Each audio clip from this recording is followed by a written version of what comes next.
Voici la carte militaire de l'Ukraine au 15 septembre 2025 et on va commencer juste par un petit mot pour compléter ce que je vous avais dit samedi sur les drones russes qui ont atterri en Pologne et pour vous montrer qu'il n'était pas possible qu'ils aient pu être envoyés de Russie comme l'affirme l'Ukraine. L'Ukraine affirme que les drones ont été envoyés à partir de cette zone-là, en gros. Donc de cette zone-là, les drones russes auraient été envoyés d'après l'Ukraine. Et là, pourquoi je vous en reparle ici, c'est pour que ça soit plus parlant concernant les distances. Nous parlions de drone Gerbera, très officiellement, un drone qui ne peut parcourir qu'au maximum 700 km, vraiment dernier carat, mais dont la portée opérationnelle est en réalité de 600 km. Je vous rappelle que les drones retrouvés en Pologne n'avaient aucune charge explosive et donc là je vous montre en gros les distances. Donc s'ils étaient envoyés de là, d'après les trajectoires données par l'Ukraine, ça donnait en gros ça. Donc là vous voyez 542 km plus 271 km. On dépasse très largement les 800 km ici.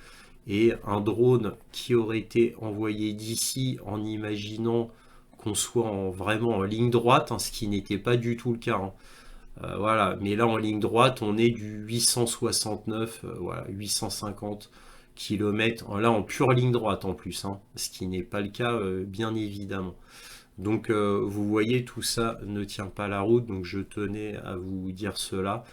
Et enfin, pour les frappes générales habituelles que je passe maintenant très vite, eh bien les Russes ont encore envoyé énormément de drones sur toute l'Ukraine, beaucoup de missiles, mais ça devient quotidien, donc rien d'autre à dire de plus là-dessus. Bref, maintenant nous allons commencer par les frappes générales comme d'habitude. Tout d'abord au sud, on a l'Ukraine qui recommence à frapper la centrale nucléaire d'Energodar, aussi appelée centrale nucléaire de Zaporojye, donc dans la ville d'Energodar. Alors bon, il n'y a pas eu de dégâts importants, heureusement, mais ce qui est une très mauvaise nouvelle, c'est qu'ils reprennent les bombardements sur la centrale nucléaire. Alors, d'autres frappes, on a sur Kremenchuk, on a le pont principal de Kremenchuk que les Russes ont frappé avec des drones, donc des Géranium 2, et le pont n'a pas été complètement détruit, c'est un grand pont en acier, et c'est surtout son système d'ouverture et de fermeture qui a été attaqué, ce qui fait que le pont est complètement inutilisable, puisque le pont doit s'ouvrir pour laisser passer les bateaux, les grands bateaux. Donc apparemment cela ne fonctionne plus et le pont est complètement bloqué. Donc concernant la logistique pour Kiev, ça pose un problème puisque évidemment là pour passer le Dniepr, ça va rendre les choses plus difficiles, surtout si les Russes avancent dans l'oblast de Kharkov et bien entendu dans l'oblast de Dnipro. D'ailleurs c'est peut-être fait exprès. Ici, toujours des frappes russes. On va commencer par la ville de Vasilikov. On a l'aérodrome ici qui a été frappé. Il y a un gros dépôt de carburant. Là, aux dernières nouvelles, je regardais les journaux ukrainiens et en particulier Ukraine Forum.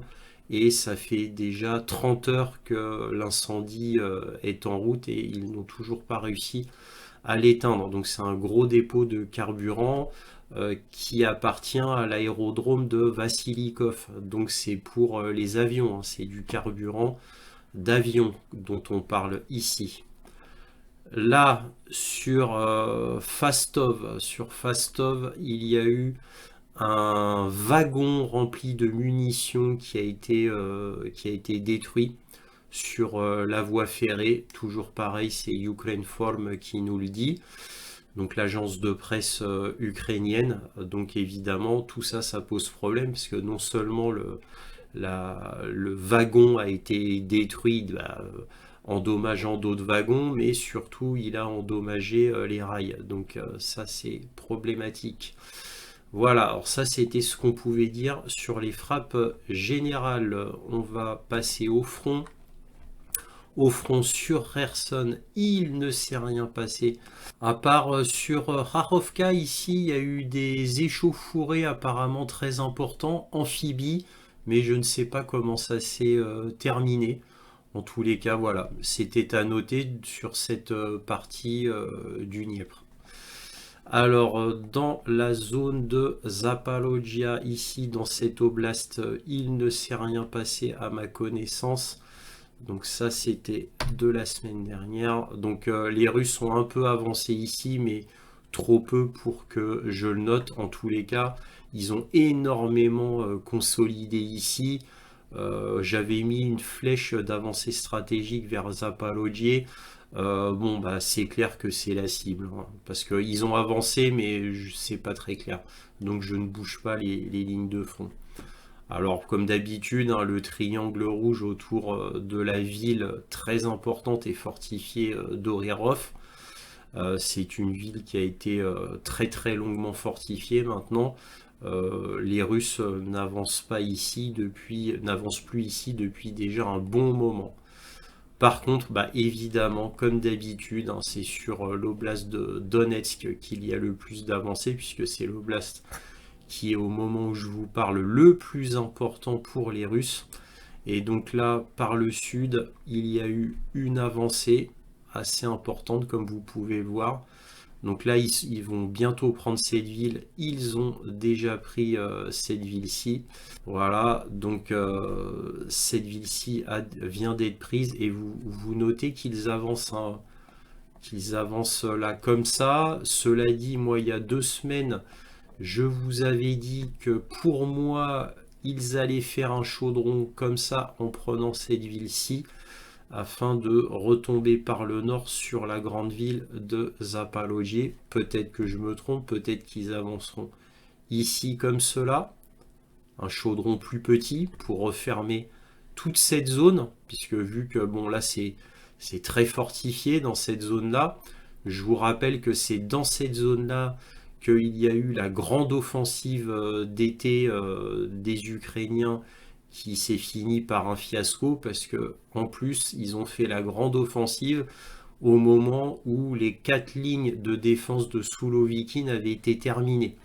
Et c'est au moment où les lignes de Soulovikine se terminent qu'ils ont lancé cette grande offensive hein, qui, je vous le rappelle pour l'histoire, la grande offensive devait piquer sur Tokmak, Melitopol et enfin sur la mer d'Azov. C'était le but des Ukrainiens afin de couper l'armée russe en deux. Bon, voilà, ça c'était pour l'histoire. Hein. Donc là, zone très importante, mais il ne se passe rien. Cela dit, je reviens pour le chaudron.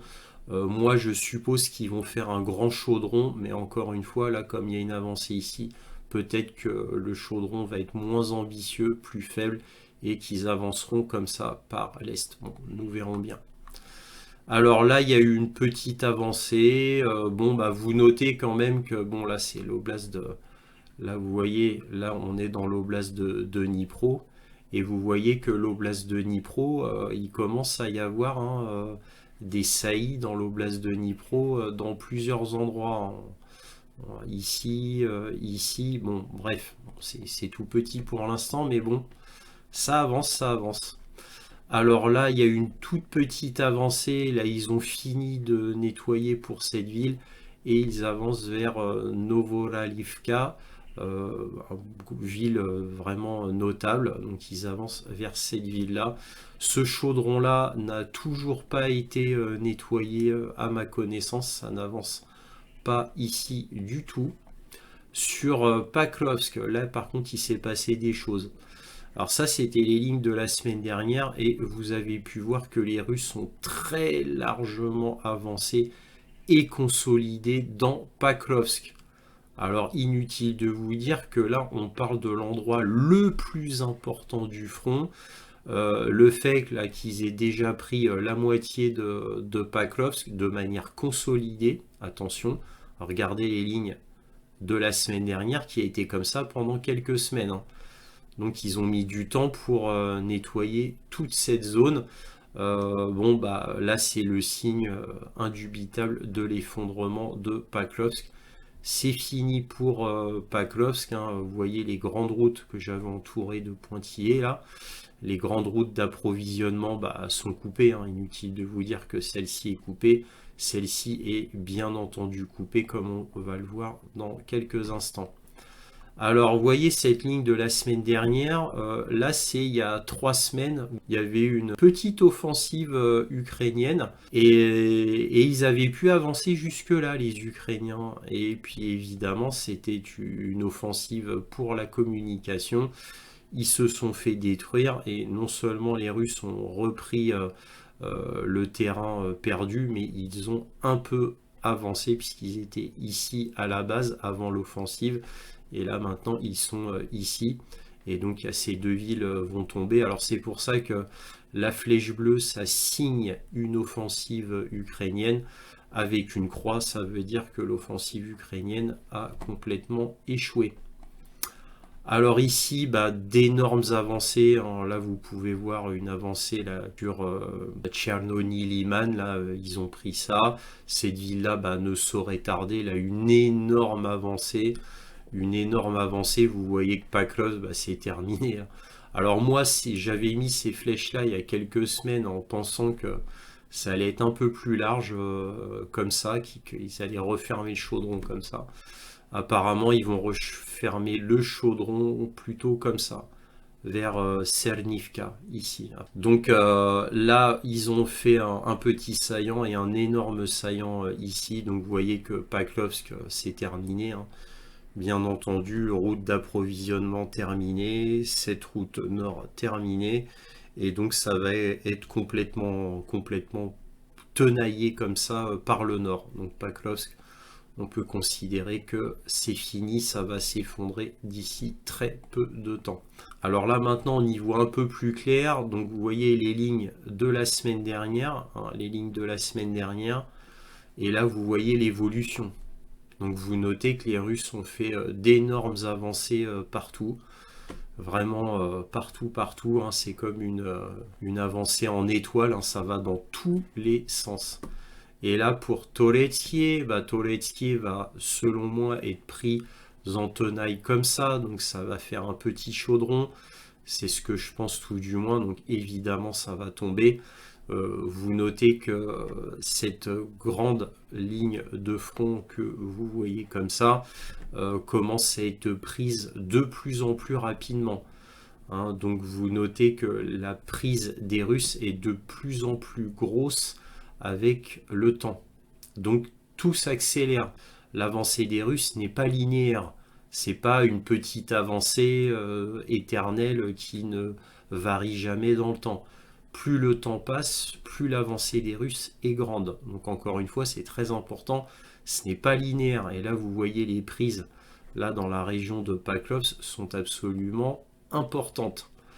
Là, il y a eu une petite avancée là dans la région de Kramatorsk. Ça consolide, hein, il consolide là sur Konstantinivka, qui sera vraiment la deuxième cible du front la plus importante. Ah oui, parce que la cible ultime, c'est quand même Kramatorsk et Slaviansk, bien entendu, en tant que grosse ville, hein, en tant que cible militaire, c'est Paklovsk pour toute la ligne de front. Ça, c'est l'endroit le plus important militaire. Voilà. Bah après, c'est prendre simplement des villes. Mais bon, évidemment, Kramatorsk a été entre-temps bien fortifié, cela va de soi. Alors là, Malkovier qui vient d'être prise. Là, ici, dans la région de Sivelsk, Sivelsk, un endroit très important, bah, il y a eu une avancée, hein, une petite avancée. Là, il y a eu une avancée importante, vous voyez les lignes de la semaine dernière, vers Sivelsk. Sivelsk, bien entendu, qui fait partie des endroits les plus importants. Le deuxième endroit le plus important maintenant après Paklovsk, bah, c'est Sivelsk. En tant que cible militaire principale, c'est la deuxième plus grande cible militaire principale après Paklovsk. Donc là, bonne avancée comme vous pouvez le voir. Ici, grosse avancée, hein, tout en longueur. Vous voyez les lignes de la semaine dernière. Grosse avancée tout en longueur vers Krasny Liman, bien évidemment, pour pouvoir prendre ensuite Slaviansk vers le nord, hein, et refermer tout cela, bien entendu. Donc là, il y a eu un saillant vers Kagovore Yar. Donc ça, c'est un saillant. Alors, c'est pas du tout consolidé, hein. Là, c'est une avancée importante russe, mais ce n'est pas consolidé. Tout ça n'est pas sous contrôle russe. C'est juste une avancée, mais apparemment, il n'y a rien qui les arrête. Donc, il n'y a aucune raison qu'ils ne prennent pas cette ville-ci très bientôt et, bien entendu, sans grande difficulté en plus. Là, vers le nord, il ne s'est rien passé. Pour Kupiansk, ça y est, j'ai enfin déplacé les lignes.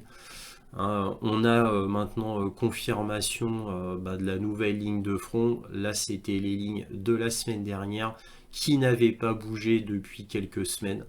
Bon, cela dit, on a eu des informations très intéressantes de la part de Deep State, hein, qui est un site ukrainien et qui travaille avec l'armée ukrainienne, qui nous apprend que les Russes ont fait encore une fois le coup du pipeline, c'est-à-dire ils sont passés dans un oléoduc gazier, décommissionné bien sûr, pour pénétrer dans Kupiansk et prendre les forces ukrainiennes par l'arrière.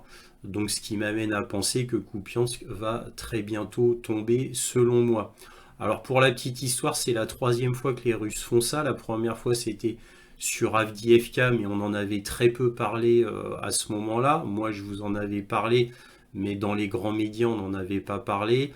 Par contre, quand il y a eu la deuxième fois, c'est-à-dire via l'oléoduc gazier décommissionné à Souja, là par contre on en a beaucoup parlé.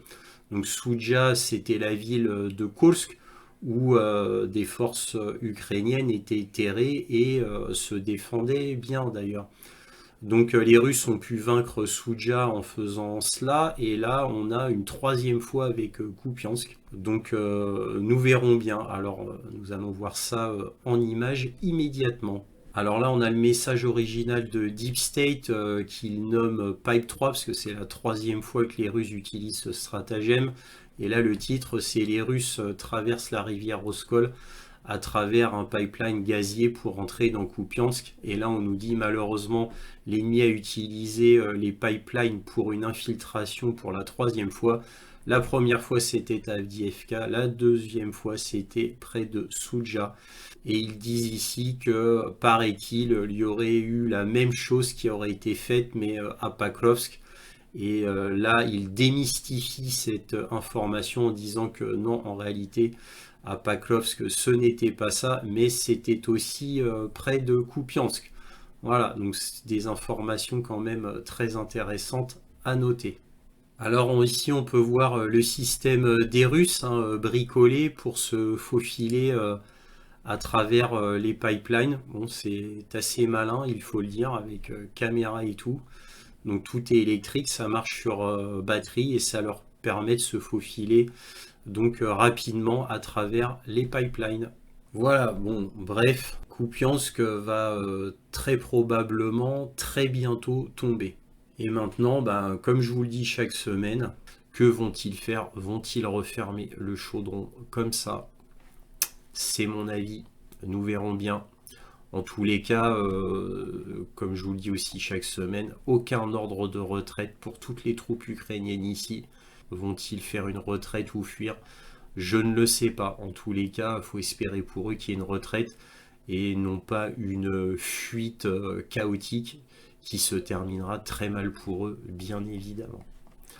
Là, il ne s'est rien passé vers le nord sur Pakrovsk. Là, il ne s'est rien passé sur Lipchi-Vovchansk. Là, sur Soumy, bon, une toute petite avancée russe ici, qui n'ont fait que consolider cette région-là. Mais c'est tout concernant Soumy.